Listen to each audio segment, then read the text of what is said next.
Shooting it raw? Yes. Shooting it raw. Khalid. What up? How you living, man? I'm good. So where are we going, you said? Over here. Sweet. Yeah, we're staying in the service department until next week when we fly out. Oh, wow. Well, we'll talk about that in a second. Yeah. How long have you been preparing this move for? Hi. Josan.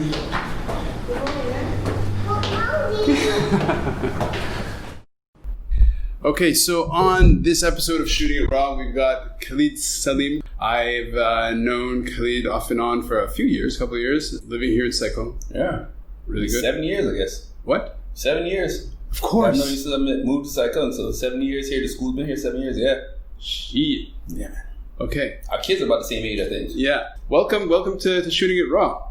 Yeah, man. I'm happy to do this, man. Yeah. First time on podcast. I've done radio show for the first time on podcast, so I'm really excited. Because of the podcast, usually we frame it around photographs and then we move from there. Okay. So the one you most recently sent me was the cover of your book. It's not really a photograph per se, but the cover is an image, so we can talk about it as an image. Or do you want to talk about the other images?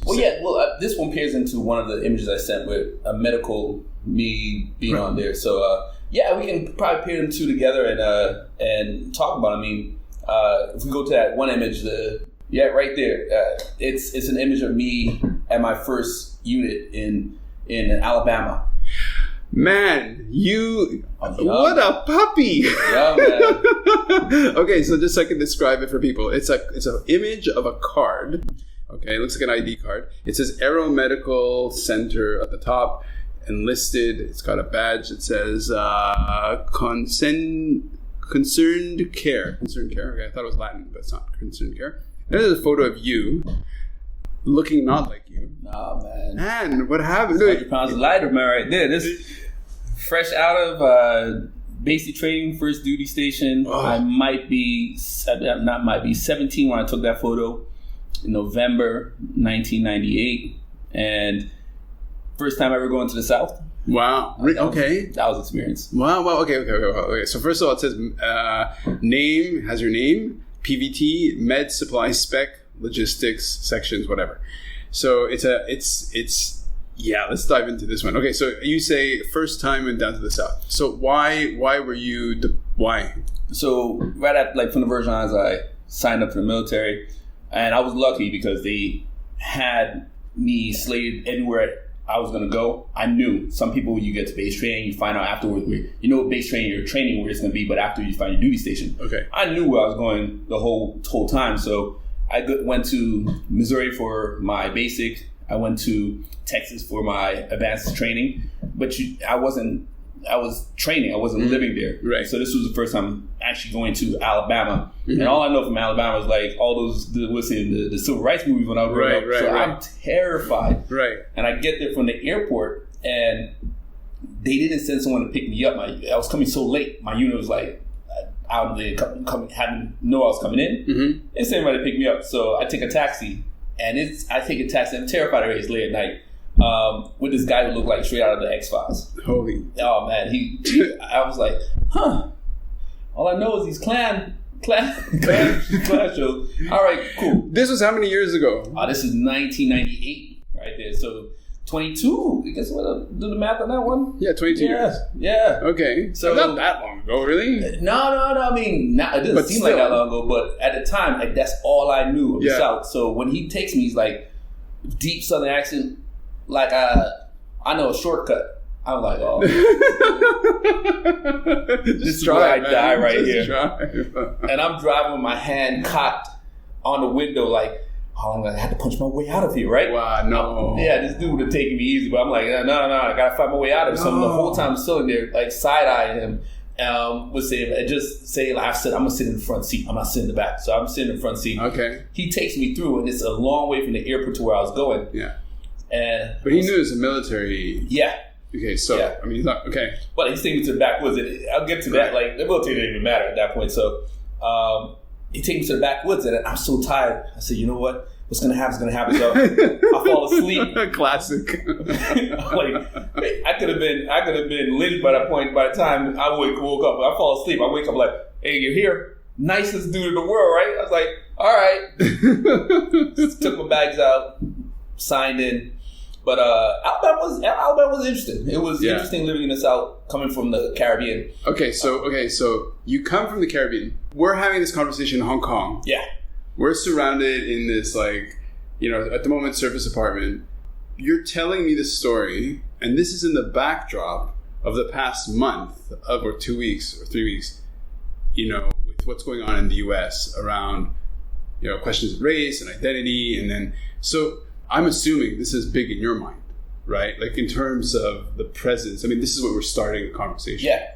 Yeah, it's you know, not all one person is all of their race, or they can represent and answer all those questions. I mean, you know, it's your experiences in life, and some people have different experiences. As my friend puts it, I grew up in Wakanda.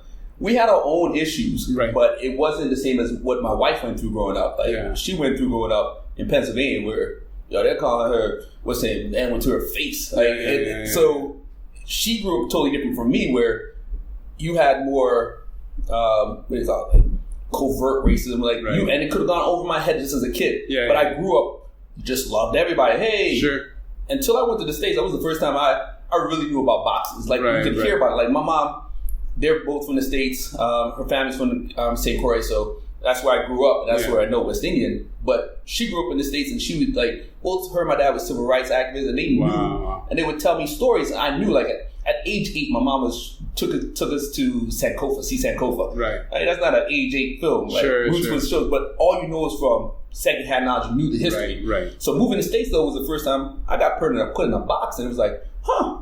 These what boxes look like. And interesting. And then you're in Alabama. You kind of go in through this. You're channeled through the military. Yeah. So what was? So you talk about arriving. You get processed. Then what? And you just meet the people. It's when you're in the military. It's an interesting world because, like you said, it's the military, and it's. I mean, it has their own issues in the military. You find racism in it. It's some people have more drastic stories than others, but you also have a kinship also with the people that you're working with. There. And a ton of great people I met throughout the military. My time did white, black, Puerto Rican, Spanish, like whatever. Like I've a ton of great people, but everybody has their different stories. Sure. My story of moving there was an interesting one because on base, it was the first day I get there. Nighttime, I wake up, I go there. There's a party going on in my office at the logistics part. And they're like, "Oh my God, you came on a great day. They're frying turkeys." I'm like, "Wow, okay, this is what the Army's like." I didn't know I wasn't in the real version of the Army, but I come there and say, "Man, I'm blessed to come on this day." Yeah. First question they asked me, right? So you Southern Baptist or Baptist? I'm like, well, actually, I'm Muslim. Baffled faces. I thought you said you were blessed. I was like, I guess what I'm at for the next 2 years, I guess. So it was different lines. A lot, I would say, my church going there, and the only form of racism I saw there was not even directly towards me. It was just in places you knew you couldn't go. Wow. There's this place, just like off limits. Yeah, this place called Alabama. I'll never forget. Everybody was like, "Yeah, if you go there, there's a good chance you might not come back." Well, just like do not go, Yeah, and remember we had a safety briefing because we had like a 4-day weekend, and they said, "All right, guys, go there, go here, go there. Hey, Alabama, if you go there, we can't help you." I'm like, the U.S. military. What? Can't help you, and you just knew. You knew. I mean, I think the South has clearly constructed lines that you know. In this North is a little different where you don't. Certain places you shouldn't be moving. Sure. So that was the only time really. Other than that, I'm a fortunate guy. Like I've been fortunate. I just think other people aren't fortunate. I've just been fortunate in my life that I've landed in scenarios where I've had good people to look after. Sure. Strong leadership. I mean, I it's like the book The Alchemist. Look out for the omens and kind of and I've gravitated to people that have always helped me out. So I've been fortunate. I mean, to this day, I work in a department in my school that the people I work with have looked out for me. Some of my shortcomings, they've helped me get through. So my time there, It was good time. I met good people. Wow. Ate good food. So what led to this photo of this ID card is framed, or it came from starting with the book cover. Yeah. When did you start writing that book? Wow. Facebook always reminds me how long. Say 4 years ago. It took me a while. Well, look, you put together a book within about 4 years. Not bad. You got published. No, the book to do it, the original draft only took me maybe a year. Yeah. A year. Let's say a year. Man, you hustle. I love it. You really work, man. Well, I like to grind. I like deadlines. Mm-hmm, I'm unorganized as hell. But I like deadlines.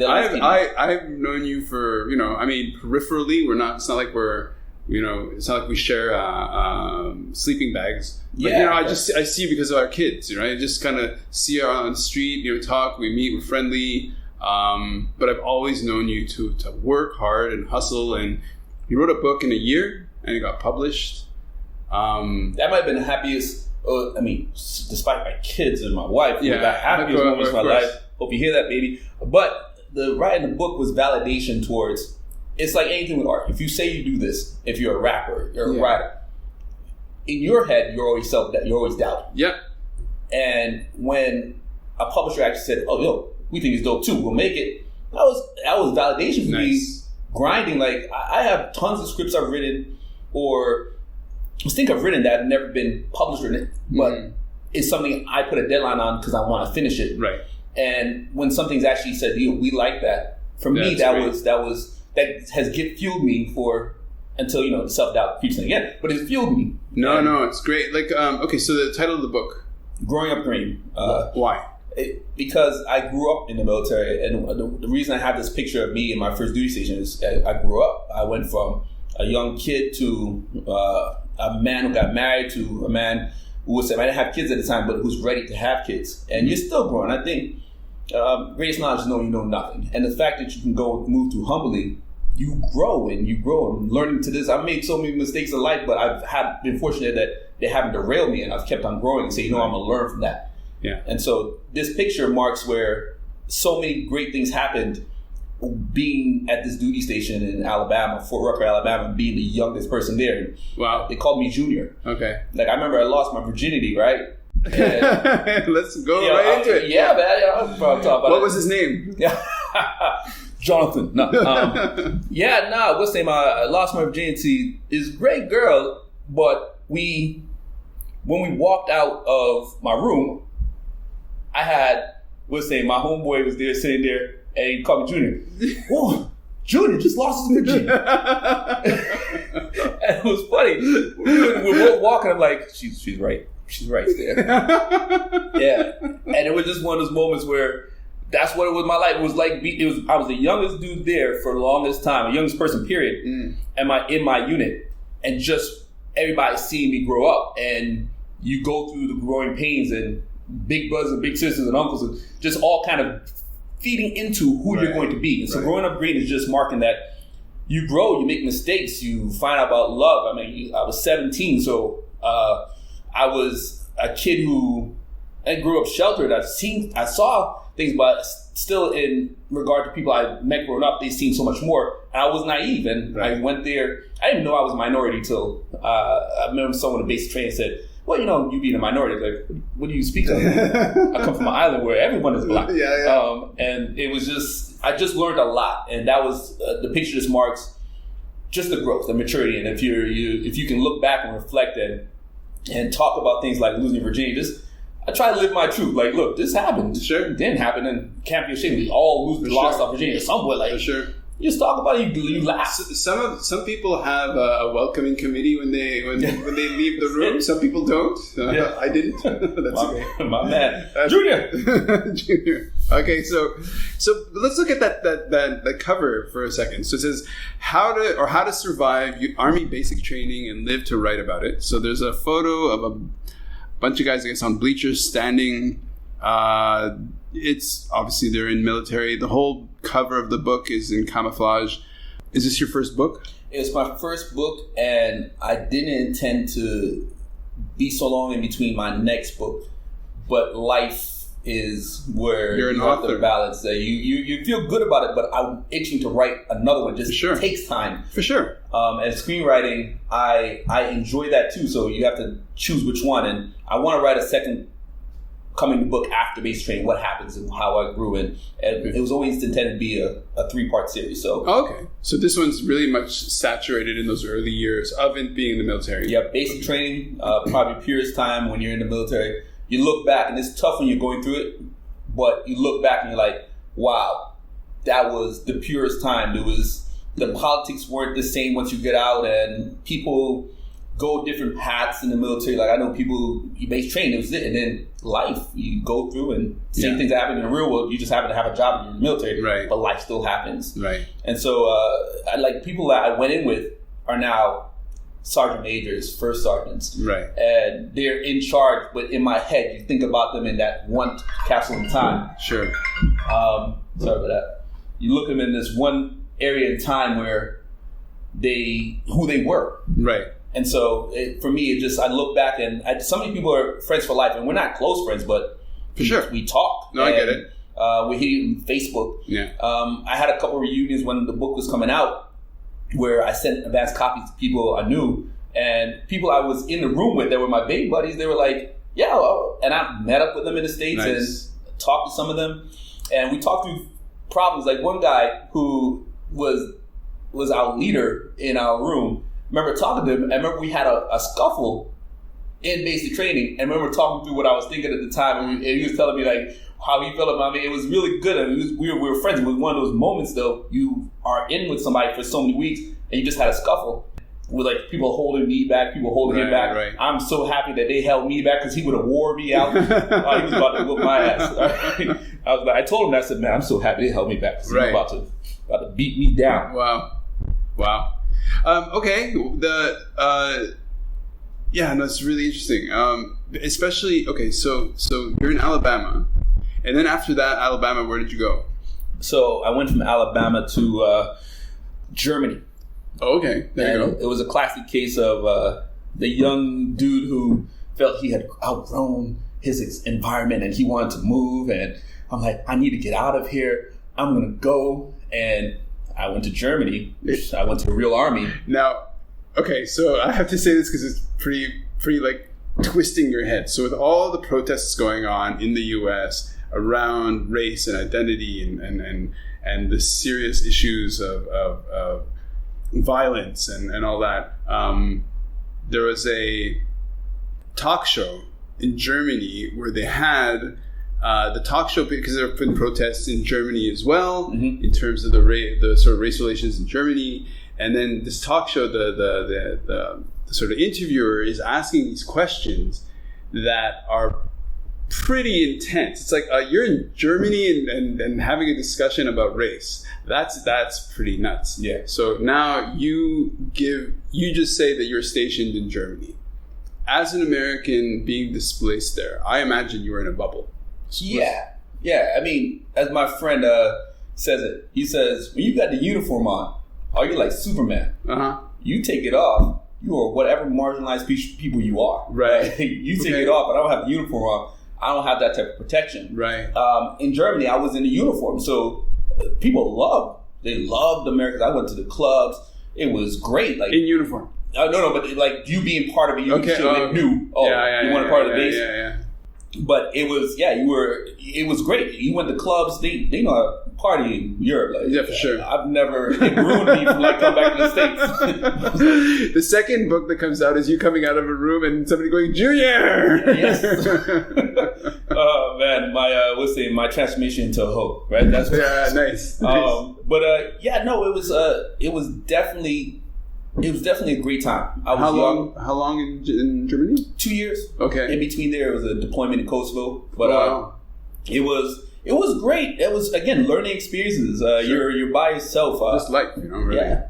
I don't call home very often, so right. It was.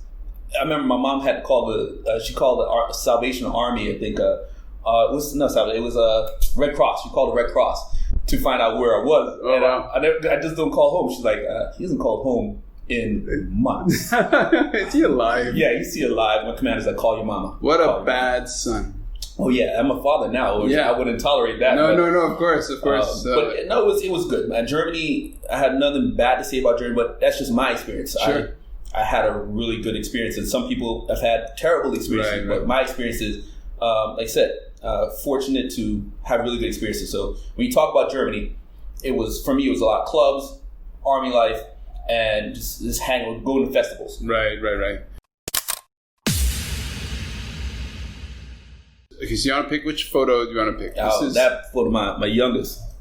Okay, so what we're looking at is a photo, beautiful image of young. How old is he? He is 3 years old. 3 years old, holding what looks like a box of Pringles, and on a bed. Could be an apartment, could be a hotel. It's got that sort of that nice wood feel, nice clean. The lamp looks very hotel lampish. Yeah, we were in a hotel in Virgin Islands visiting my family. Oh, nice. First time I ever stayed in a hotel, actually, where I grew up. But he was there, both sons were there. And I posted a picture, I sent you the pictures because he just doesn't give a shit. Okay. My room right now is so different from my first to my second. And he just cracks me up. Like, he's got that Pringles and he just opens it up. Yeah. If this was a live action, just opens it up, dumps it on the floor. He kind of looks at me. Like, I'm afraid. Typical for that age, you know? It's just like, you little monster. Yeah. I was saying, I often, as a father, try to think about how my father did it. And my father was rough, right? And I'm like, man, how do I get that heartless strength sometimes? Yeah. Where I'm like, no, you just... Like, I'm trying it, and sometimes I try to channel it, but it's like all fake. I'm like, did he have this fake bravado with me? You say that just yesterday. I was there, with Khalids, and we're talking about something, and I can't for the life of me stop cracking up. Yeah. It's obviously very serious. It's very intense, but part of my brain is, you have to be a parent. The other part of my brain is just like, are you kidding me? Like, you listen to me now. Like, we were leaving the door yesterday, and he wanted to come with us. Like, no, we have to go to work. And he's like, I am mad. And then he starts pounding his fist like he's gonna hurt me. I'm like, who are you? Where did you come from? So from thy loins. Yeah. From thy loins. Yeah. So I often think about my dad and just think about like, my mom was the good guy, my dad was the bad cop. And I always think about, did you have these same questions right that I have? Maybe not. Like, maybe it's a different generation. Like, we're a lot softer, would you say? Yeah. Would you say we are? I think so, man. He's not around. Uh-huh. And just poor health and I vow to, especially now, I'm like, look, I'm going to try and change how I go about things and say, I want to be around for my kids to have these questions where I have these questions for my dad, but I can't ask. Sure. And I got pieced it together through family members, my mom. But raising a kid, you want to ask questions like that. Yeah. Like, am I softer? Yeah. Or did you have doubt? And it's just those type of questions where I post this. I'm like, golly, I have little kid problems right now. He gets older. I'm like, I really hope that he starts. Right now, I'm thinking he might be an MMA fighter. He's going to break you. He is going to break you. Yeah. Okay, so in the photo, he's basically sitting on the bed, really gentle light. It's really beautiful. The expression on your son's face is kind of like taunting. It's kind of like, okay, we're going to do this? I'm going to... Yep. Bitch, you're looking at me. Yep. Manipulator. Like the ants, he had ants all through the place, and I was like, you are sabotaging us. You are working with them. Give you an example of his personality. My youngest, who is a gentle soul, man. He's a gentle soul. Sometimes I always think he's too soft. He really is sweet, yeah. Yeah, and so, I don't know, sometimes I want to, like, was saying, pay kids to fight him so he can toughen up. Like, no. Okay. Here's $20.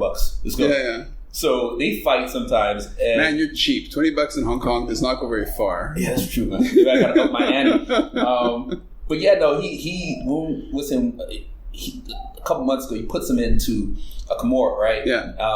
And I'm like, where did you learn that from? My eldest is screaming for dear life. My wife's not there. She said, what is that? No, he's okay, baby. He's okay. And he starts bending up. And I'm like, I think he's a savant. I want to savant. Dude, I want to enroll him like all these MMA, like baby MMA stuff. Put him in some BJJ for sure, man. That's what I'm thinking now. And he's screaming for dear life, my eldest, right? And Chris comes down, she's like, so you're gonna break this up? Yeah. I'm trying to like not reward him. I was like, golly, what a move. So he just doesn't give a shit. Nice. The other photo we can use, we can talk about is very different. It looks like you're in a kiddie roller coaster. Yeah, I mean, what is this? We're in Kazakhstan, and it's me and my homeboy, a real good friend of mine, and we went to Kazakhstan just because I saw it on a Lonely Planet. He saw it on a movie. He was like, yo, you want to go? And we just went. Nice. Like, I love Central Asia, and we went there, and I posted this because when you go on trips, you are a different person. Like, if you travel a lot and you go on trips, you're a different person than you are in your regular world. For sure. You try different things. For sure. So there's no reason we should be on this rickety. We don't know it's ever maintenance. No. And we go on this roller coaster there and go, and I'm like, at any point we could actually die. Yeah. But you like your vacation, you like, let's ride it back. There are other people doing this. It must be okay. Yeah. So in the photo, you're it's interesting sort of perspective. Basically, you're sitting in the front. I mean, it looks like a small roller coaster, like kind of rinky dinky. But you're it's sitting sitting together by love. What? It's held together by love. Okay. So the person who's making the photograph is your friend, so you can see his feet. And in front, there's the sort of your back must be leaning against the back whatever of the roller coaster carriage. You're looking back. You have a nice little smile. It's very wholesome. And you're in Kazakhstan. Yep. Apparently, my demographic in Kazakhstan is from 40 to 60-year-old women in Kazakhstan who, for some reason, I think maybe 70-year-old also expanded. Think I'm some sort of celebrity. Of course. So yeah, I'm in Kazakhstan, and that day I think I know I got 30 new Instagram followers that day who wanted to take pictures like, and one found me and it spread around. Nice. But I don't know, when you're American, when you're Black American, everybody thinks you're somebody. Right. Okay. Oh, really? That's interesting. Yeah, I'm a middle child, so maybe my low self-esteem, I play into it. Yeah. That's right. Cuba Gooding. Yeah, that's really funny. I don't mind taking pictures of everybody. So my homeboy actually left me a couple times at the park. He's like, yo, you do your pictures. I'm just like standing up there. Not everybody likes, but I'm like I said, middle child. So I'm like, yeah, I'm taking pictures. Okay, so in Hong Kong, what have been the humdingers when you get into a cab from taxi drivers who say something crazy to you? What's the craziest? I had a taxi driver start making monkey noises at me. Oh, fuck. Yeah, we're on the highway making monkey noises in there. What? And we're in this like just out there. I'm coming back to Sai Kung out there highway, and I'm in there with a friend, and my friend is about to just like go off him. He's right or die. That's my guy. Is like, look, we do this right now, right? And I'm like, whoo. But it's this cab driver. Yeah, is doing this like, is he doing like he just thinks he's being really funny. Yeah, it must be. He didn't speak any English, and he just going there. I'm like, what is this coming from? Like, I didn't even have interaction. He just started, and in there, it's one of those moments where your ego is telling you, look, you want to punch him in the face. Yeah. But somehow you're thinking practically where I'm in the middle of nowhere highway. If I get off here, what are you gonna do? What are you gonna do? What I do? You wait till you get to the destination, and then you say, "Listen, buddy." By that point, sometimes you gotta kind of weigh it up. Like for me, I'm usually not. I don't know. I turn between being rational and being angry. Right. But by the time we got there, like, I just felt more sad for him. Sure. So we got there and we come out, but it was just one of those things where I'd stop trying to take taxis. After that, I Uber a lot more now. After that, was I think a month after I got the Uber app came out, and so have you gone into China? Yeah, I take trips with my students into China, like for basketball tournaments or football tournaments, and coach. And China, I like mainland China. I don't know if I could ever live there just because the pollution and just sun. Sometimes it's just like overcast, overcast. But I've had some really good experiences in China too. I mean, it's an adventure. I think here you can get away with never really having to conform, learn the language. You go to China, you no choice. You have to. Yeah, sink or swim. Yeah. So you've been in Hong Kong now 7 years. 8? No, 10. 10. Yeah, 3 on the island and 7 here. Okay, so you're a permanent resident. Yep. Okay, so you'll come back. Oh yeah, definitely. My son only knows here. It was rough when we had to tell him we were leaving. Always defer to your wife when I think we're raising kids. She's like, just hold off and do some prepping. It's like, I ripped the band-aid off. Right. Started crying. I was like, you were right. I was wrong. Yeah, for sure. No, I'm more like you. For sure. But okay, you'll know only this place, and that's where we'll come back. So you're moving back to? Is it to teach? Is it to work? Is it just because you've had enough? Is it because of health issues? Is it because of fear? What? Itchy feet, really. Like a lot of people ask us, "Oh, you moved because of protests, or you moved because of what's saying?" Why would you move back to the U.S.? And I don't know. U.S. seems crazy, man. Crazy. I don't, because when you're kind of detached from your weight, some people say crazy, and it's always one of those things where, yeah, the world seems crazy from the norm, but I'm definitely a person who was prescribed to just, sometimes you need to shake it up, you need change. Okay, well, I'm with you on that, for sure. Obviously, I'm in Hong Kong too, so yeah, for sure. Yeah, so change is good. So going back, I'm maybe because I'm naive. I'm not fearful of going back. Like go back is like what's happening is a necessity in my eyes. So therefore, it's a necessity. Then you just deal, you maneuver, and inconvenience shouldn't be the thing that's guiding you through your life, or inconvenience. Like being here, like, what's going on here? Here, you know what? In comparison, let's compare. Like I had this conversation with Delian as well, saying, "Okay, look at what's going on in North. Okay, I'm not American. Could move to the U.S. Have some family in the U.S. But would I move into a place like the U.S. where it's so hot in terms of the news versus in Hong Kong, which is so hot in terms of the news with China? Just like holy shit! Like it's just." You're going from one horizon here in Hong Kong where things are so intense.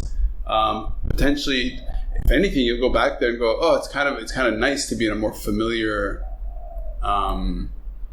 conflict." Well, and that's also you have family there, and I think for us to live away, the moments you get with your family, no matter how crazy the world is, you try to take them depending on Hugh's relationship with family. But you ask me right now too, where at different moments I get angry, I get sad at what's happening. Yeah. So you ask me this right now, I could give you a totally different answer if I saw something on the news. For sure. And I try to balance it where, yeah, the world is going through change. It's constantly, it's always going through change. Yeah. Like this is our thing now. Yeah. But our parents dealt with something, our grandparents, and it's just part of life. It'll make you sad. It'll make you have your happy moments. Yeah. We all have privilege in different ways where somebody who's being affected by this is going through something even more drastic. They don't have the opportunity to go from Hong Kong to the States. And so I'm privileged that way where it's not in the forefront of my mind. Right. And I'm just lucky. And some people, that's all they have. They have to deal with it. Sure. Sometimes I can switch off, and maybe that's a flaw in who I am as a person, that I can, and I'm just privileged as a person where I can just switch off and say, you know what? I'm not thinking about this second. Right. I'm thinking about watching this Netflix show or being with my family. Do you feel this is a core facet of your identity, or something that was really kind of cemented by being in the military? To just sort of say, I'm gonna.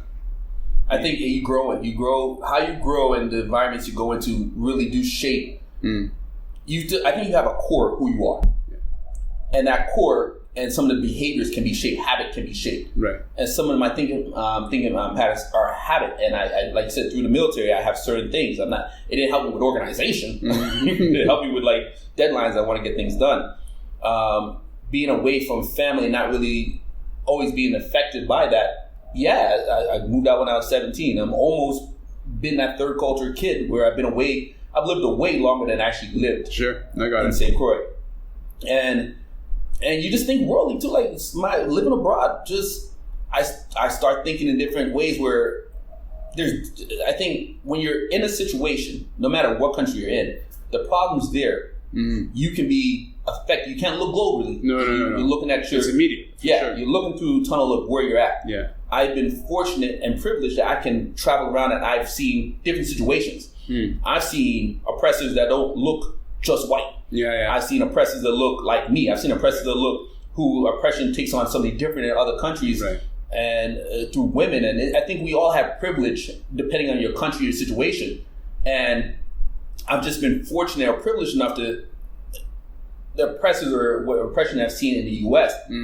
is not the oppression that I've dealt with my whole life. And I can kind of look at all of it together. And So one of the things that so I speak with a lot of artists, I speak with a lot of different people, and in one of the podcasts I spoke to an artist who essentially, she's like, right now I can't really be, in a way I can't directly respond and articulate it and talk about what's happening around me because I have to live through it and then interpret it, right? Which because you write, right, which is an interesting sort of reflex, right? Like to write is to sit by yourself and to, either if you're doing fiction or whatever, is to actually kind of dive into your own thoughts and then express them, in sentences. So how do you feel this? Because you have a very different perspective from the people back home, wherever that is, right? You've told me that sometimes you'll just go on a trip to some country you've never visited just because. So you went to Kazakhstan, right? So how does that influence your thinking? This idea of, because in a way to sit and write is to remove yourself from what's around you to sort of synthesize a story. Yeah, and it's a great question. One of the things that I think is helping me with is constantly asking myself, who do I want to be? Okay. What do I want to do with my writing? I went from writing my first script, writing like slapstick comedies because, at the time, that's where I was, and I want to make a movie like this, to maturing and really just finding people like, what's your voice?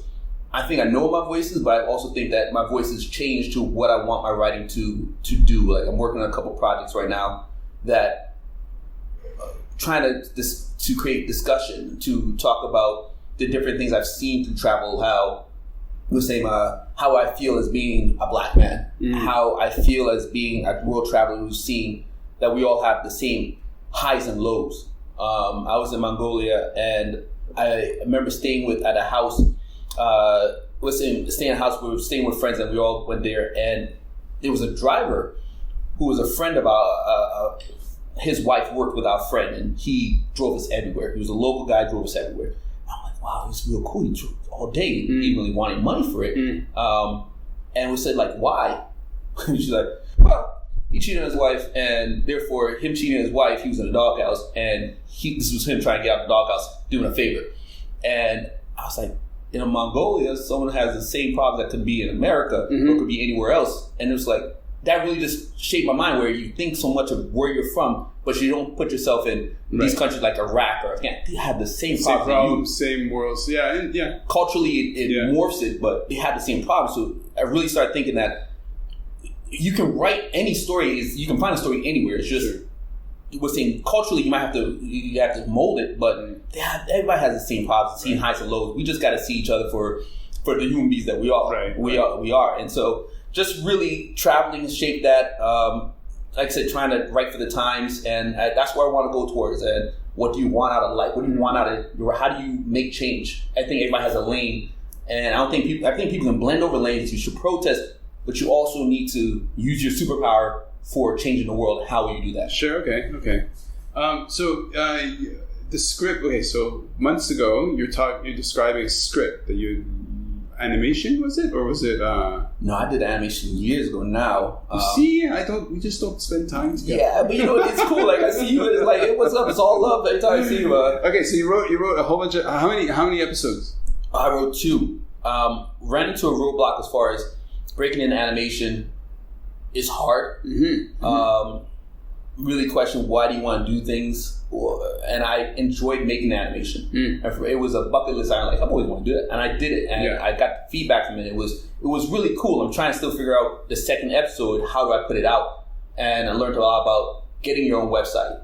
Put your content there. And if it's for you, sometimes it's just for you. Like, look, I did this. Hey, check it out. It's part of your growing process. Yeah, and so like in my case, this podcast. Who knows? Yeah, but if you enjoy having conversation and connecting with people, I enjoy writing what's in my head. Right. And I'm a daydreamer, and I've daydreamed since I was a kid, and I used to get in trouble for it. I like daydreaming. I like asking what if questions. When was the last time you got in trouble for daydreaming? Oh wow, teaching. I used to be a co-teacher, and I worked with this amazing other teacher. She was the lead teacher, and she was amazing. And when they were teaching certain classes, I would drift. I said, "Khalid, you get this group." I'm like, she's like, yes, I just what are we missed talking about? And so, daydreaming, that's when it got me. It gets me in trouble with me. It's like, if I'm having a conversation, I will stare at people, and they might think it's weird now, but I have to focus, or I'm off. You realize you've been staring at me for the past 4 minutes. You lost time. I've been asking you questions like, Kevin, are you here? I will stare. My eyes get really big, and I have to stare because I can't drift. I will drift in a heartbeat because I like living in the clouds more than I like living here. Did that ever get you in trouble in the army, in the military? All the time. I was that person who was standing up. What was the best yell when you got busted? What was the best sort of time that you got cussed out by somebody? Like, oh man, well, it wasn't really for daydream. I think the best curse out I've ever had was I was in base training and poured out my water because I had to sit on the ground in Missouri. Missouri gets hot in the summer, and the water just got too hot, so I secretly just poured it out so I can get some more water. And the guy who was the first sergeant, this dude was like, he was like a Yoda size of Yoda, wrinkly face, but like a Power Ranger. And he saw me go up there, and he walks up to me. "Hey, Saleem."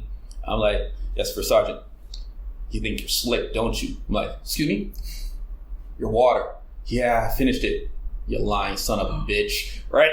I'm like, I feel like I'm caught right now, and I didn't know how to react. I was like, "You're going to drink your gosh damn saliva. Sit back down, there, Saleem." I'm like, "That's for Sergeant, and you won't get water till everybody gets water," right? I was like, mother. I had to sit down and eat it, but that was the best curse out. For daydreaming, it was just like basic stand-up. Saleem, you know what we're saying? Lie, and I'm good at kind of like just making it up on my feet. Like, yeah, I gotta just and find my own way. I think it's something I've developed over the years, but yeah. Okay, so Kazakhstan. You also mentioned that you'd been to Mongolia. Yeah. So how long were you in Kazakhstan for? We spent 10 days.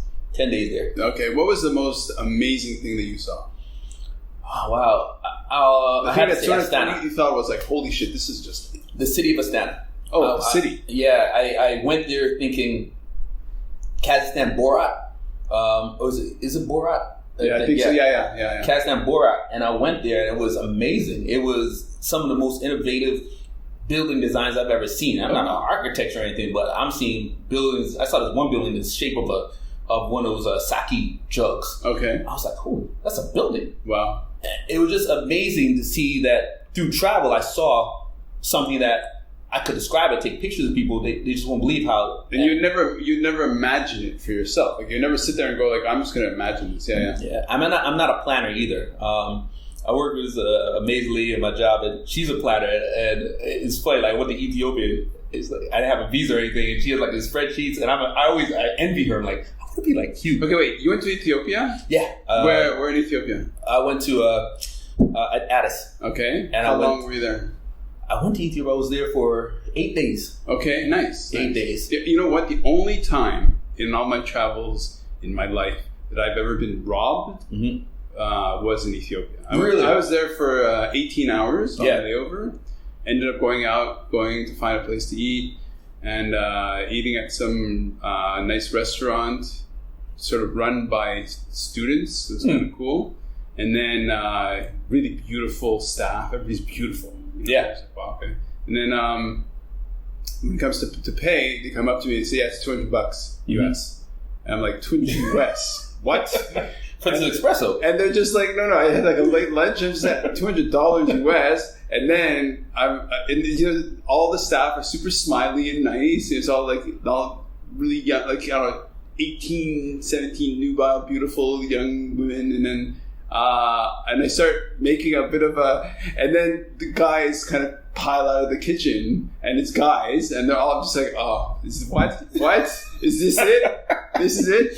So yeah, the one place, man. So, but what about you? So why Ethiopia? Why did you get to Ethiopia? I saw this cross type church that was underground, and again, Lonely Planet. I watched a Lonely Planet. I'm hooked. Oh wow! I'm the market for things you want to sell on TV. I'm the market, and I just wanted to go there for years. Oh, amazing!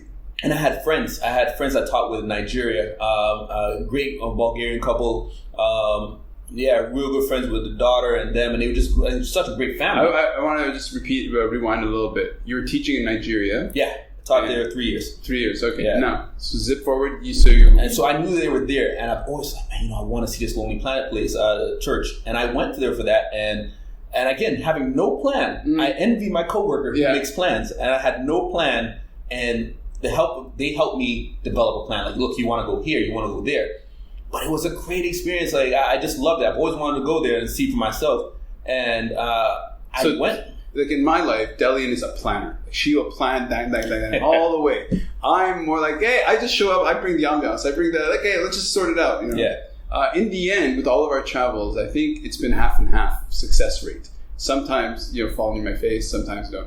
But the same way with you. Like, okay, so you land somewhere, you're just like, I don't know. But then, you know what? Part of your planning of not having a plan is to have somebody come in and say, okay, let me set it out for you, right? Yeah, you give me a plan, tell me to go there, I'm going there. Very smart of you. I was not talking a bit like a Kazakhstan man. Yeah, no, man, you just go. We went to Kazakhstan. My homeboy is a bit of a plan, but he kind of went with the flow too. And we went to what do you call it, escape room while we were there, a Russian escape room. Okay, like one of those like. Yeah, it was like a thing, like you get paid to do this escape room thing. It was bizarre. We went to two cool things, and again, we went there led by a friend we just met who was connected through a Facebook friend. She just happened because it's Kazakhstan. She took us everywhere. But just one of the coolest people I've ever in my life. She took us everywhere. Took us to an anger room. You ever see one of those anger rooms where you smash? I should have sent that picture right there where you smash things, and it's just us. Smashing plates, smashing windows, and she takes us there, right? And we're like, this is the greatest place ever, this anger management place ever. In Kazakhstan. Just smashing stuff. Yep, smashing glass, stuff in Kazakhstan. Bricks. Random. And she takes us there, bricks, everything, and slow motion videos, we're doing everything like, yeah, what? And then we go from there to an escape room, a Russian escape room, which was so funny because no one spoke any English, and she spoke Russian, so she helped translate. But it was this like rinky-dink escape room where you like probably just hyperbole and just being dramatic, but we could have died because it was like I was like, is this regulation? Oh, right. So it's just sort of like fly by wire. Yeah. And it was fun. But we didn't plan. It was really cool just being like, sure, all right, cool, let's do it. The moment. And so as much as I want to be a planner with it makes things easier. I have enjoyed the kindness of others helping me go through and say, hey, check this out, and just being open, like, I'll go. So has that ever happened for you in Hong Kong of a time where, because, in Hong Kong, things are really, really orderly, really structured, beautiful, smart, well-designed, all this stuff. But has there been a situation where you're just like, oh, this is a happy accident? What's this? Yeah, wow, off the top of my head, I can't really think. I've had such great moments here. And I think some of the best have been just going out with a friend and just saying, like, some of those intimate moments in Hong Kong where you meet new people and meet new friends, and going to a comedy club or going to a games night somewhere or taking a hike. You're like, wow, that was amazing. I can't pinpoint one. It's hard. In 10 years, I can't pinpoint one.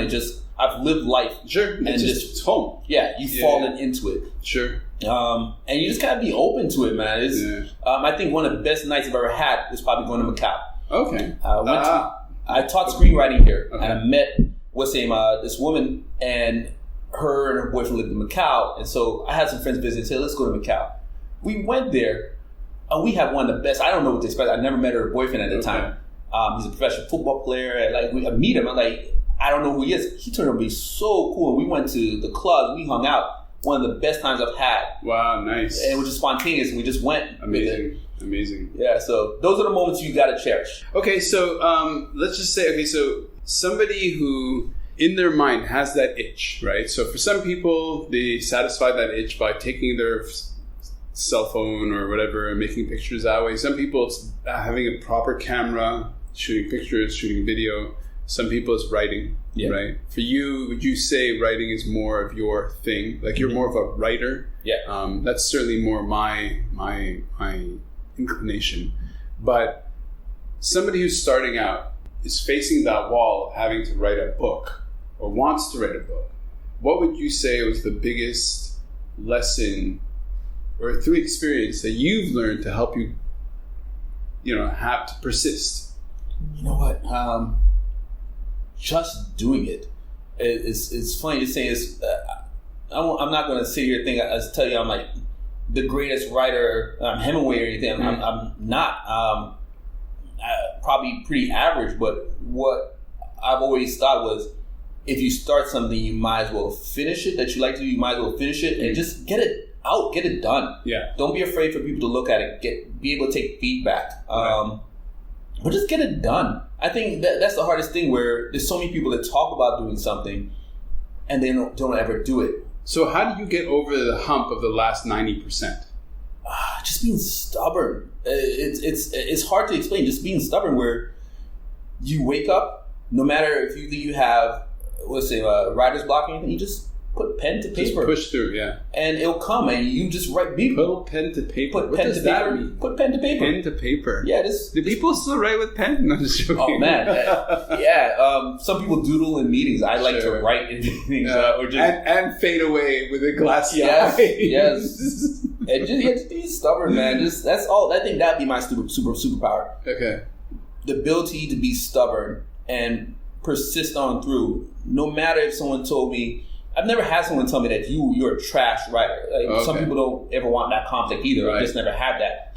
But if someone told me that, I think it's not your dream if you just say, I guess you said I'm a trash writer, or try harder. Right. How do I fix this? Well, I was talking about this with Khalids.